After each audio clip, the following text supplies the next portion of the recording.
आज मेरी बेटी की शादी का मंडप था।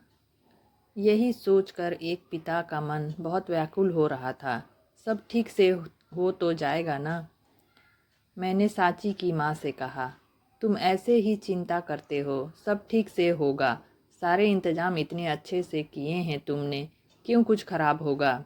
डर को अपने मन से निकाल दीजिए और तैयारी में जुट जाओ।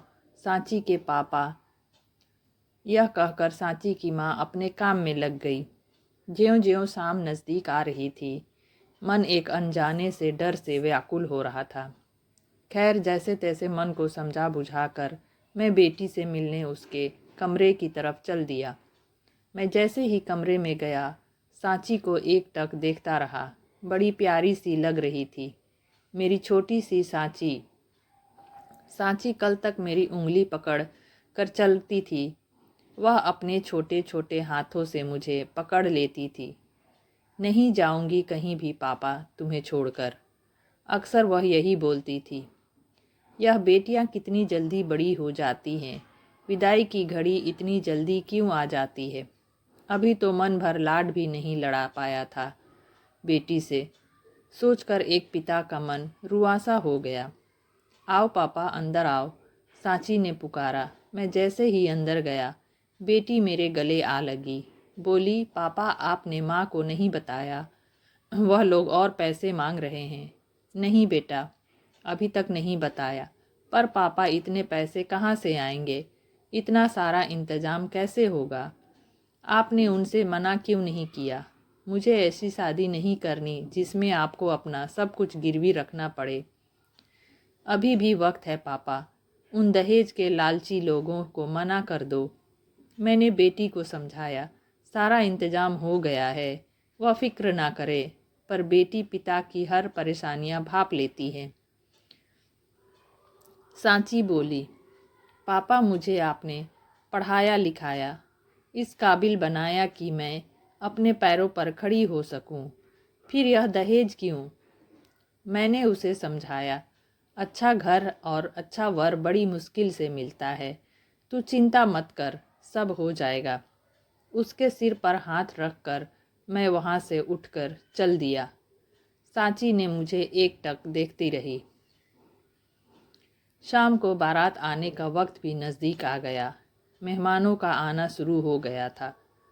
मध्य संगीत के साथ सभी कार्यक्रम यथावत रूप से चल रहे थे।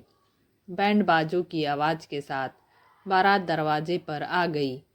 सभी लोग दरवाजे की रस्म के बाद पंडाल में आ गए थे और चाय कॉफ़ी की चुस्कियां ले रहे थे। कुछ चाट खा रहे थे और कुछ लोग मिलने मिलाने में व्यस्त थे। लड़के के फूफा जी ने और पिता ने मुझे एक तरफ बुलाया और पूछा, शर्मा जी पैसों का इंतजाम हुआ या नहीं? देखिए, अगर नहीं हुआ होगा तो बारात वापस चली जाएगी। मैं बिना किसी भी दोष गर्दन झुकाए सब कुछ सुन रहा था। कोई जवाब न था। बड़ी जद्दोजहद के बाद भी पूरे पैसे का इंतजाम नहीं हो पाया था। वह कहते रहे, मैं सुनता रहा। थोड़ी देर बाद उन्होंने लड़के को बुलावा भेजा और कहा, बेटा यह शादी नहीं हो सकती, क्योंकि साची के पिता से जो इंतजाम करने के लिए कहा गया था वह नहीं हुआ था। लड़के ने नीचे गर्दन कर ना में अपनी सहमति जताई और वह लोग चल दिए। मेहमानों में कानाफूसी शुरू हो गई। बारात लौट जाएगी तो सांची से विवाह कौन करेगा? मैंने डर कर अपनी पगड़ी उनके कदमों में रख दी।